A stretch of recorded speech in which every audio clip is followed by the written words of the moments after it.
रामकृष्ण हरी. सार्थ श्री ज्ञानेश्वरी. अध्याय 18. मोक्ष संन्यास विभाग योग. भाग 12. शौर्यं तेज धृतिर्दाक्ष्यै युद्धे चाप्यपलायनं दानमीश्वर भावश्च क्षात्रं कर्म स्वभावजम्. शौर्य, तेज, धैर्य, चतुरता, युद्धातून पळून न जाणे, दान आणि ईश्वरभाव ही क्षत्रियांची स्वाभाविक कर्मे आहेत. तरी भानु हा तेजे नापेक्षिजे विविरजे का सिंही न पाहिजे जावळिया ऐसा स्वयंभ जो जीवे लाठू सावाई वीण उद्भटू ते शौर्य गाजेत श्रेष्ठू पहिला गुण आणि सूर्याचे निप्रतापी कोडीही नक्षत्र हारपे ना तो तरी न लोपे सचंद्रीतीही तैसेनी आपुले प्रौढी गुणी जयाया विस्मयो देणी आपण तरी न क्षोभणे कायसे नाही ते प्रागल्भ्य रूप तेजा जिये कर्मी गुण दुजा आणि धीरू तो तीजा जेथींचा गुण वरी पडलिया आकाश बुद्धीचे डोळे मानस झांकीना ते पर्येस धैर्य जेथे आणि पाणी हो भलते तुके परी ते जाणोनी पदम फाके का आकाश उंची अजिंके आवडे तया तेवी विविधावस्था पातलिया जिनवनी पार्था प्रज्ञा फळ तयार्था वेझ देणे जे ते दक्षत्व गा चोख जेथ चौथा गुण देख आणि झुंज लौकिक तो पाचवा गुण आदित्याची झाडे सदा सन्मुख सूर्याकडे तेवी समोर शत्रू पुढे होणे जे का माहेवणी प्रयत्नेसी चुकविजे जे जे जैसी रिपू पाठीने दिजे तैसी समरंगणी हा क्षत्रियाचे याचारी पाचवा गुणेंद्रू अवधारी चहू पुरुषार्था शिरी भक्ती जैसी आणि झालेनी फुले फळे शाखिया जैसी मोकळे का उदार परिमळे पद्माकारू नाना आवडीचे निमापे चांदिणे भलतेने घेपे पुढिलांचे निसंकल्पे तैसे जे देणे ते उमपगादान जेथ सहावे गुणरत्न आणि आज्ञे एकायतन होणे जे का. जसा सूर्य हा प्रकाशाकरिता इतर कोणाच्याही सहाय्याची अपेक्षा करत नाही अथवा सिंह हा जसा शिकारीच्या बाबतीत सोबतीची अपेक्षा करत नाही तशा प्रकारे सहाय्यतेशिवाय स्वयंभू व बलवान असलेला शौर्य तो क्षात्रकर्मातील श्रेष्ठ व पहिला गुण आहे. सूर्याच्या प्रखर सामर्थ्याने कोट्यवधी नक्षत्रे लोपून जात असतात परंतु तो तेजस्वी सूर्य मात्र त्या चंद्रासहित कोट्यावधी नक्षत्रांसह लोप पावत नाही. त्याप्रमाणे आपल्या अचाट पराक्रमाने जगाला आश्चर्यचकित करून सोडणे आणि कसलाही प्रसंग आला तरी आपण घाबरून न जाणे असा जो प्रशंसा करण्यास योग्य गुण तेज तो त्या क्षात्र प्रकृतीचा दुसरा गुण होय. धैर्य हा त्या क्षात्र प्रकृतीचा तिसरा गुण होय. वरून आकाश जरी कोसळून खाली पडले तरी ज्यांची मन व बुद्धी थोडी देखील विचलित होत नाही ते या क्षात्र कर्मातील धैर्य होय.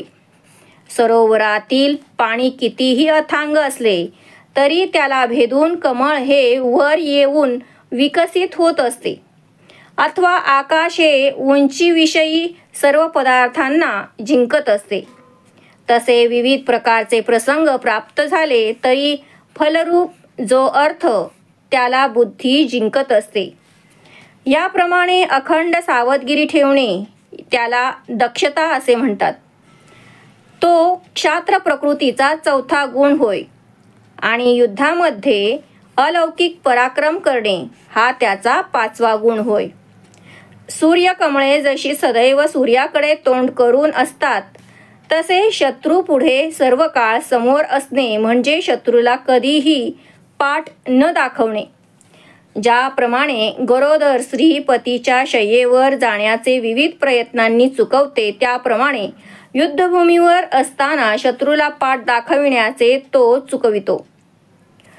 अर्जुना ऐक, 4 पुरुषार्थांच्या वर भक्ती हा जसा 5वा पुरुषार्थ आहे त्याप्रमाणे क्षत्रियांच्या आचारातील श्रेष्ठ असा हा 5वा गुण आहे.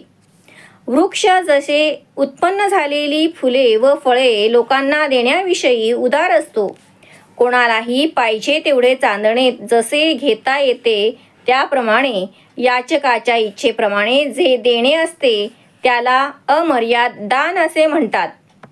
ते क्षत्रिय प्रकृतीचे 6वे गुणरत्न होय आणि आज्ञेचे राहण्याचे एक स्थान क्षत्रिय होय. पोषुनी अवयव आपुले करविजती मानविले ते विपालने लोभविले जग जे भोगणे तया नाम ईश्वर भावो जो सर्व सामर्थ्याचा ठावो तो गुणांमाजी रावो 7वा जेथ ऐसे जे शौर्यादिकी इही 7 गुण विशेखी अलंकृत सप्तरुखी आकाश जैसे तैसे 7 गुणी विचित्र कर्म जे जगी पवित्र ते सहज जाण क्षात्र क्षत्रियाचे नाना क्षत्रिय नव्हे नरू तो सत्व सोनयाचा मेरू म्हणून गुण स्वर्गा आधारू 7 ना तरी 7 गुणार्णवी परिवारली बरवी हे क्रिया नव्हे पृथ्वी भोगित से तो का गुणांचे 7 योगी हे क्रिया ते गंगा जगी तया मोहदधीची या अंगी विलसे जैसी परी हे बहु असो देख शौर्यादी गुणात्मक कर्मगा नैसर्गिक क्षात्र जातीसी आता वैश्याची जाती उचित ते महामती ते ऐके निवृत्ती क्रिया सांगो. आपल्या शरीराचे उत्तम तऱ्हेने पोषण केले असता त्याचकडून वाटेल ते काम करून घेता येते. त्याप्रमाणे प्रजेचे प्रेमाने उत्तम तऱ्हेने पालन पोषण केले असता सर्व प्रजा त्याची आनंदाने आज्ञा पाळते. त्याला ईश्वरभाव हे नाव आहे. जो ईश्वरभाव सर्व सामर्थ्याचे स्थान आहे तो या क्षात्र प्रकृतीच्या सर्व गुणांचा राजा असा 7वा गुण होय. ज्याप्रमाणे आकाश हे 7 ऋषींनी सुशोभित दिसते त्याप्रमाणे शौर्याधिक 7 गुणांनी क्षात्रकर्म सुशोभित असते. अशा प्रकारे त्या 7 पवित्र अशा गुणांनी जे कर्म पवित्र झालेले असते ते क्षात्र प्रकृतीचे स्वाभाविक कर्म होय. असा जो पुरुष तो क्षत्रिय नसून सत्वगुणरूपी सोन्याचा मेरू पर्वतच आहे. म्हणून सत्वगुणरूपी क्षत्रिय स्वर्गाला धारण करतो अथवा सप्तगुणरूपी सागरांनी वेष्टित केलेली ही क्षात्र प्रकृती रूप धनधान्याने समृद्ध पृथ्वीच आहे.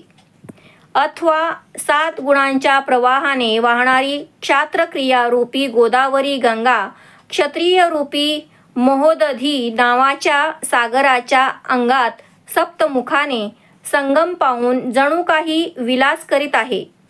परंतु हे वर्णन राहू दे. अर्जुना, क्षत्रिय प्रकृतीची शौर्यादी गुणात्मक कर्मे ही स्वाभाविक आहेत. हे महान बुद्धिमान अर्जुना, आता वैश्याच्या ज्या योग्य व शुद्ध क्रिया आहेत त्या तुला मी आता सांगत आहे तरी तू श्रवण कर. कृषी गौरक्ष वाणिज्यं वैश्यकर्म स्वभावजं परिचर्यात्मकं कर्म शूद्रस्यापि स्वभावजं. शेती, गोपालन आणि व्यापार ही वैश्यांची स्वाभाविक कर्मे होत. सेवारूपी कर्मे हे शूद्रांचे स्वाभाविक कर्म होय.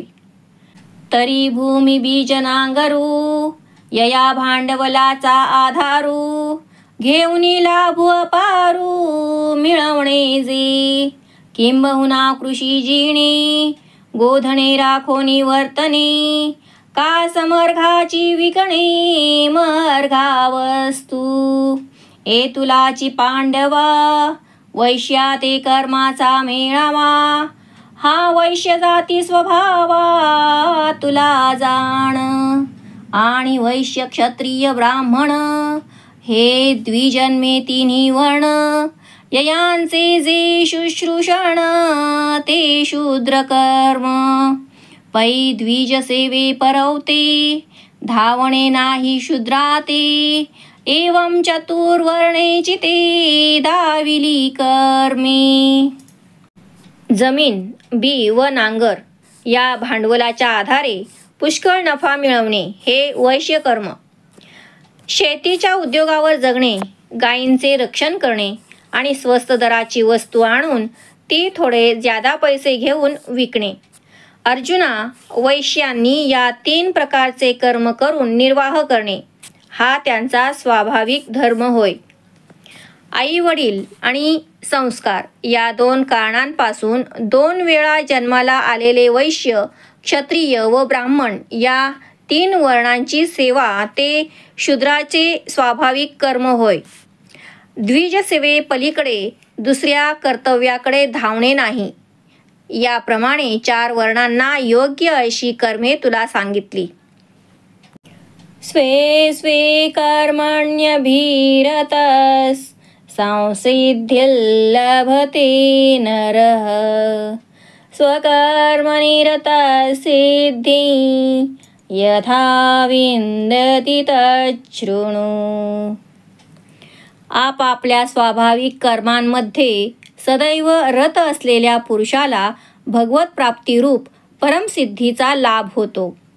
स्वकर्मामध्ये रत असलेला ज्या प्रकाराने वैराग्य सिद्धी मिळवितो तो प्रकार श्रवण कर.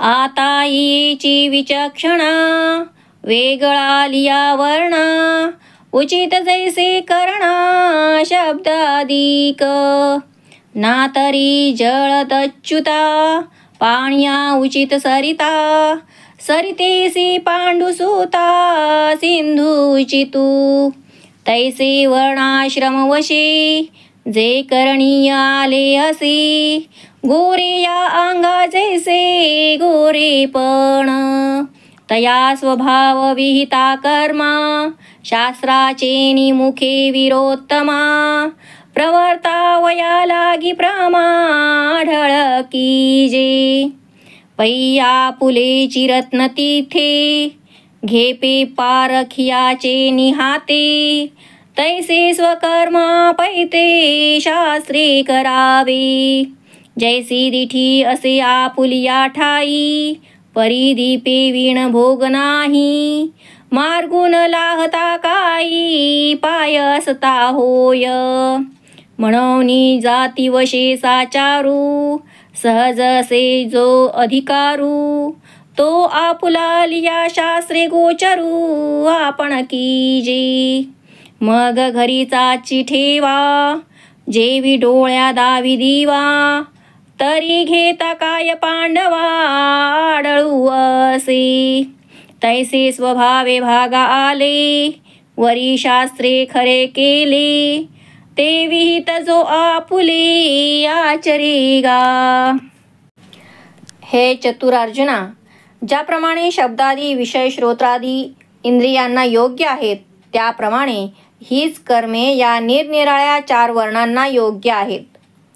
जसे अर्जुना, मेघापासून पडलेल्या जलाला मिळण्यासाठी नदी योग्य स्थान आहे आणि नदीला मिळण्यासाठी सागरच योग्य स्थान आहे. वर्णाश्रम धर्माप्रमाणे जे आवश्यक असे कर्म आहे ते केले असता गोऱ्या अंगास जसा गोरेपणा शोभा देतो त्याप्रमाणे त्या वर्णास अत्यंत शोभा येते. हे वीरोत्तम अर्जुना, स्वभावजन्य कर्माचे शास्त्रामध्ये वर्णन केल्याप्रमाणे आचरण करण्याविषयी आपली बुद्धी निश्चित करावी.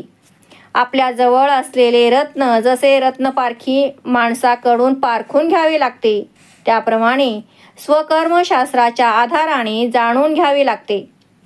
आपल्याजवळ दृष्टी असून देखील दिव्या वाचून त्या दृष्टीचा उपयोग होत नाही, तसेच मार्ग सापडला नाही तर पाय असून काय उपयोग आहे. म्हणून वर्णानुसार जो अधिकार सत्य आणि सहजपणे प्राप्त झाला आहे तो आपण आपल्या शास्त्राकडून अधिकार समजून घ्यावा. घरातील ठेवा जसा दिवा डोळ्याला दाखवितो आणि तो ठेवा घेण्याविषयी मग कोणाचा प्रतिबंध नसतो, त्याप्रमाणे आपल्या वाट्याला आलेले आणि शास्त्राने निश्चित केलेले विहित कर्म याचे जो आचरण करतो, परी आळसू सांडुनी फळ काम दडवुनी आंगी जीवे मांडुनी तेथेची भरू ओघी पडिले पाणी नेणे आनानी वाहनी तैसा जाया चरणी व्यवस्थौनी. अर्जुना जो या परी ते विहित कर्म स्वये करी तो मोक्षाच्या ऐलद्वारी पैठा होय. जे अकरणा आणि निषिद्धा न वचेची काही संबंधा म्हणून भवाविरुद्धा मुकला तो. आणि काम्य कर्माकडे न परतेची जेथ खोडे तेथ चंदनाचेही खोडे न लेची तो. हेर नित्य कर्म तव फलत्यागे वेचिले सर्व म्हणून मोक्षाची शिव ठाकुला हे. ऐसेनी शुभाशुभी संसारी सांडिला तो अवधारी वैराग्य मोक्षद्वारी उभा ठाके. जे सकळ भाग्याची सीमा मोक्ष लाभाची जे प्रमा नाना कर्म मार्ग श्रमा शेवटू जेथ. मोक्ष फळे दिधली ओल जे सुकृत तरुचे फूल तै वैरागी ठेवी पाऊल भवरू जैसा. पाही आत्मज्ञान सुदिनाचा वर्धावा सांगतया अरुणाचा उदयो त्या वैराग्याचा ठाओ पावे. किंबहुना आत्मज्ञान जेणे हाताये निधान ते वैराग्य दिव्यांजन जीवेले तो. ऐसी मोक्षाची योग्यता सिद्धी जायतया पंडुसूता अनुसरोनी विहिता कर्माय या. हे विहित कर्म पांडवा आपुला अनन्य ओलावा आणि हेची परमसेवा मज सर्वात्मकाची. पै आघवाची भोगेसी पतिव्रता क्रीडे प्रियसी की तयाची नामे जैसी तपेतिया केली. का बाळका एकी माई वाचोनी जिणी काय आहे म्हणून सेविजे की तो होई पाटाचा धर्म. नाना पाणी म्हणून मासा गंगा न सांडिता जैसा सर्व तीर्थ सहवासा वर पडा झाला. तैसे आपलिया विहिता उपायो असे न विसंबिता ऐसा कीजे की जगन्नाथा आभारू पडे. अगाजया जे विहित ते ईश्वराचे मनोगत म्हणून केलिया निभ्रांत सापडेची तो. पै जीवाचे कसी उतरली ते दासी की गोसावीण झाली सी सेवेची तया मविली वही जेवी. तैसे स्वामीची या मनोभावा न चुकी जे हेची परमसेवा ईरते गा पांडवा वाणिज करणे. पण आळस टाकून आणि फळाची इच्छा त्यागून शरीराने आणि मनाने कर्मे करून जो आपला सर्व काळ घालवितो, प्रवाहामध्ये सापडलेले पाणी ज्याप्रमाणे भलतीकडे जात नाही, त्याप्रमाणे शास्त्राने सांगितलेल्या कर्मांचे जो यथायोग्य आचरण करतो, अर्जुना, याप्रमाणे जो विहित कर्माचे आचरण करतो, तो पुरुष मोक्षसागराच्या अलीकडच्या वैराग्यरूपी तीरावरती स्थिर होत असतो. विहित कर्माचे आचरण न करणे आणि निषिद्ध कर्म करत राहणे या दोषांशी संबंध करण्याविषयी जो कधी प्रवृत्त होत नाही, तो सुखाशांती विरुद्ध असलेल्या संसारातून मुक्त होत असतो. तो काम्य कर्माकडे कौतुकानेही वळत नाही. त्यामुळे स्वर्गादी फलोपभोग रूपी चंदनाचे देखील खोडे घालीत नाही आणि दुसरे जे नित्यकर्म त्यांचा फलत्याग केल्यामुळे तेही तो संपवून टाकतो. म्हणून तो मोक्षाजवळ येतो. अशा पापपुण्याचे फळ असलेल्या स्वर्ग नरक रूपी संसारांनी सोडून दिलेला तो मुमुक्षू वैराग्य रूपाने मोक्षाच्या द्वारी उभा राहिलेला असतो. जे वैराग्य संपूर्ण भाग्याची सीमा होय आणि मोक्ष लाभाचा निश्चय किंवा कर्ममार्गाने झालेल्या श्रमाचा जेथे शेवट होतो, जे वैराग्य म्हणजे मोक्षफलाने दिलेले तारण होय, जे पुण्यरूपी सत्कर्म वृक्षाचे फूल होय, त्या वैराग्यरूपी फुलावर जणू साधकरूपी भ्रमर हळुवारपणे पाऊल ठेवत असतो. अर्जुना, जे वैराग्य आत्मज्ञानरूपी आनंदाचा दिवस उजाडणार आहे, अशी मंगलवार्ता सांगणाऱ्या अरुणाचा जणू उदय आहे, ते वैराग्याचे स्थान वर्णविहित निष्काम कर्म करणाऱ्या पुरुषाला प्राप्त होत असते. किंबहुना ज्या योगाने आत्मज्ञानाचा ठेवा हाताशी येतो, ते वैराग्यरूपी दिव्यांजन तो जीवेभावे धारण करतो. अशा प्रकारे अर्जुना, त्या विहित कर्माला अनुसरून त्याचा मोक्षाचा अधिकार सफल होतो. अर्जुना, हे विहित कर्म आपल्या सर्व भावे कल्याणाचा जिव्हाळा होय. त्याचे आचरण करणे हीच मज सर्वात्मक ईश्वराची श्रेष्ठ सेवा आहे. पतिव्रता स्त्री आपल्या सर्व उपभोगांसह प्राणप्रिय पतीशी रममाण होते आणि त्याच रतिक्रीडेच्या नावाने तिने तप केले असेही होते. अथवा बालकाला आई वाचून जगण्याला दुसरे साधन नाही, म्हणून पुत्राने आईची सेवा केली असता तोच पुत्राचा धर्मही होतो. अथवा मासा जल म्हणून गंगेला न सोडणारा असला तरी देखील तो ज्याप्रमाणे सर्व तीर्थ स्वरूप असलेल्या गंगेच्या अखंड सहवासाला प्राप्त होतो, तसे आपल्या विहित कर्माचे आचरण केल्या वाचून दुसरा कोणताही उपाय नाही. अशा दृढ निश्चयाने आचरण केले असता जगन्नाथ ईश्वरावर आपल्या उद्धाराचे ओझे पडेल. अरे, ज्याचे जे विहित कर्म आहे ते त्याने करावे, हे ईश्वराचे मनोगत आहे. म्हणून ते कर्म त्याने केले असता निश्चितपूर्वक ईश्वराचा अनुभव प्राप्त होतो.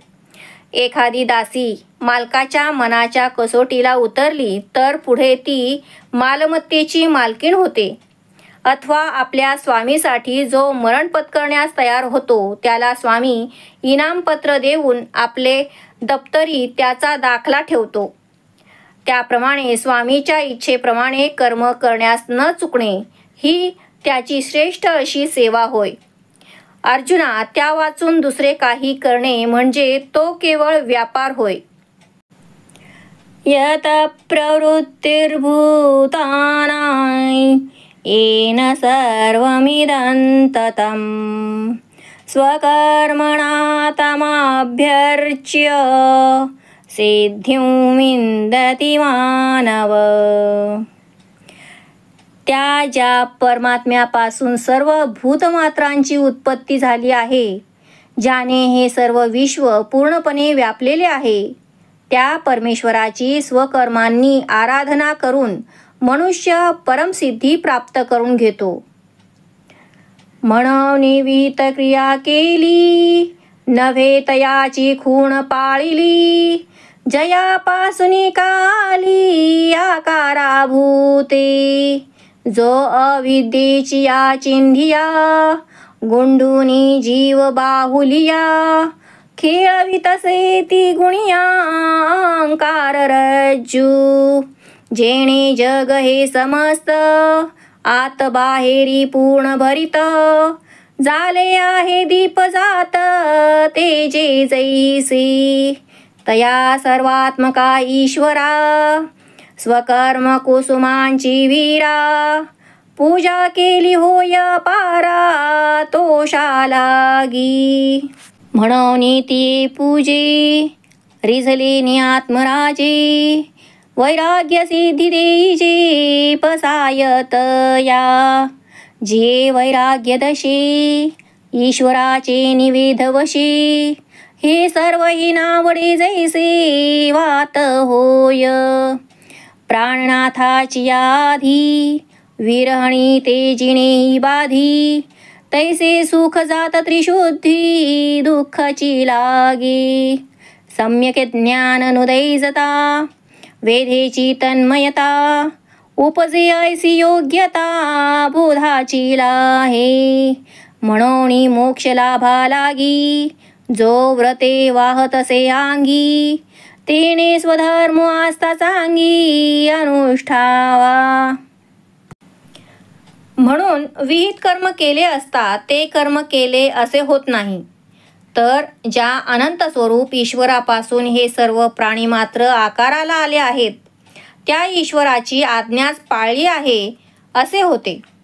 जो परमात्मा अविद्यारूपी म्हणजे अज्ञानरूपी चिंध्या गुंडाळून जीवरूपी बाहुल्या तयार करतो आणि सात्विक, राजस व तामस अशा 3 पदरी अहंकार रूपसूत्राने त्यांना नाचवीत असतो. दिवा ज्याप्रमाणे तेजाने अंतर्बाह्य पूर्ण भरलेला असतो, त्याप्रमाणे ज्या परमेश्वराने हे संपूर्ण विश्व आत बाहेर ओतप्रोत भरलेले आहे. हे वीरा अर्जुना, त्या सर्व स्वरूप ईश्वराची स्वकर्मरूपी फुलांनी पूजा केली असता ती पूजा त्याला परम संतोषकारक होते. म्हणून त्या पूजेने संतुष्ट झालेल्या आत्मराजाकडून विहित कर्म करणाऱ्या त्या भक्ताला वैराग्य सिद्धीचा प्रसाद दिला जातो. त्या वैराग्य अवस्थेमध्ये ईश्वर प्राप्तीचा वेध लागल्यामुळे त्याला प्रपंचाच्या बाह्य गोष्टी आवडत नाहीत. तो प्रपंच ओकलेल्या पदार्थाप्रमाणे किळसवाणा होतो. पतीचा वियोग झालेल्या स्त्रीला जगणे देखील त्रासदायक वाटत असते. त्याप्रमाणे संसारातील जी सुखे आहेत ती दुःखाप्रमाणे त्रासदायक वाटू लागतात. ईश्वराच्या आत्मस्वरूपाचे यथार्थ अपरोक्ष ज्ञान उदयाला येण्यापूर्वीच त्याचा वेध लागल्यामुळे मनामध्ये तन्मयता निर्माण होते. अशी ज्ञानाची योग्यता प्राप्त होते. यास्तव मोक्ष मिळवण्यासाठी जो मनामध्ये निश्चयाची व्रते बाळगतो त्याने परमास्थेने स्वधर्माचे आचरण करावे. श्रेयान् स्वधर्मो विगुणा, परधर्मात् स्वनुष्ठितात्. स्वभावनियतं कर्म, कुर्वन्नाप्नोति किल्बिषम्. उत्तम प्रकारे आचरलेल्या परधर्माहूनही गुणरहित आपला धर्म श्रेष्ठ आहे.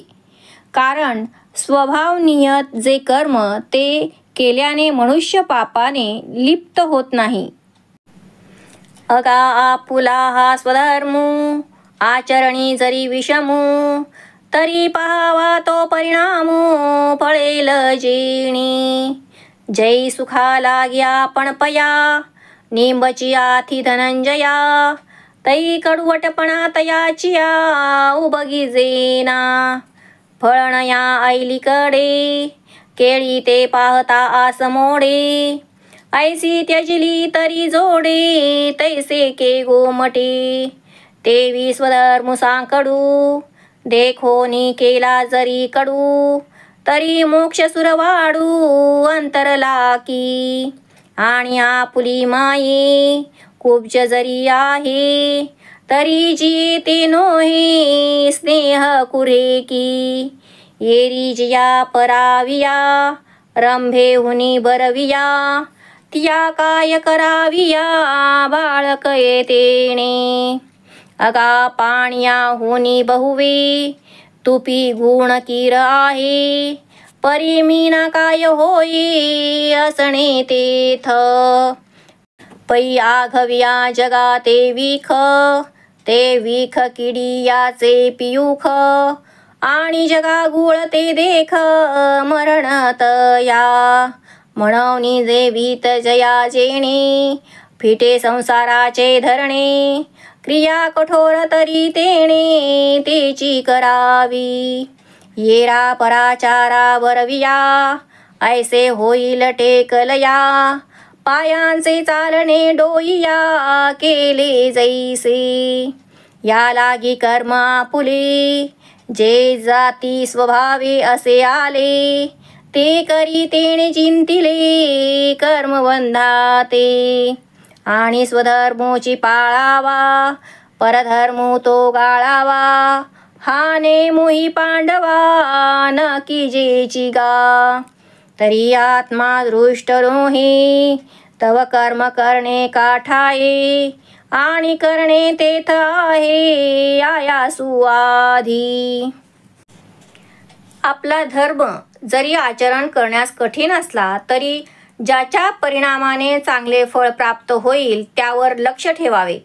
आपले आरोग्य सुधारण्याकरिता कडुनिंब औषध म्हणून घ्यायचे असेल तर त्याच्या कडूपणाला थोडे देखील कंटाळू नये. फळण्यापूर्वी फक्त केळीकडे बघितले तर नुसते सोपटे दिसते आणि फळाची आशा नाहीशी होते. त्या निराशेमुळे केळीची बाग जर कापून काढली तर केळासारखे मधुर फळ कसे बरे मिळणार. त्याप्रमाणे स्वधर्म आचरण्यास कठीण आहे असे म्हणून जर त्या स्वधर्माचा त्याग केला तर मोक्षसुखाचा लाभ होत नाही. जरी आपली माता कुरूप असली तरी तिच्या प्रेमावर आपण जगत असतो कारण तिचे प्रेम काही कुरूप नसते. मातेशिवाय इतर स्त्रिया रंभेपेक्षाही सुंदर असल्या तरी बालकाला त्यांचा काय उपयोग. अरे जलापेक्षा पुष्कळ अधिक गुण तुपामध्ये असतात. पण त्या माशाला त्या तुपात ठेवले तर तो जगणे शक्य आहे काय. साऱ्या जगाला जे विष ते विष त्यातील किड्यांना अमृता समान असते. आणि साऱ्या जगाला जो गुळ गोड असतो तो त्या विषातील किड्यांना मारक असतो. म्हणून जी विहित कर्मे सांगितलेली आहेत त्यांच्या आचरणाने संसाराचे बंधन नाहीसे होते. ते विहित कर्म कितीही कष्टकारक असले तरी त्यांचेच आचरण करावे. इतर दुसऱ्याचा आचार उत्तम आहे म्हणून त्यांचा विचार केला तर ते करणे म्हणजे पायाचे चालणे डोक्याने केल्यासारखे आहे. याकरिता स्वभावानुसार आपल्या वाट्याला आलेले जे कर्म ते जो करतो तो कर्मबंधातून मुक्त होऊ शकतो. अर्जुना स्वधर्माचे पालन करावे आणि परधर्माचा त्याग करावा हा नियमही मनुष्याने केलेला नाही. जोपर्यंत आत्मज्ञान प्राप्त होत नाही तोपर्यंत कर्म करणे थांबते काय. आणि जेथे कर्म करणे आहे तेथे प्रारंभी कष्ट हे आहेतच.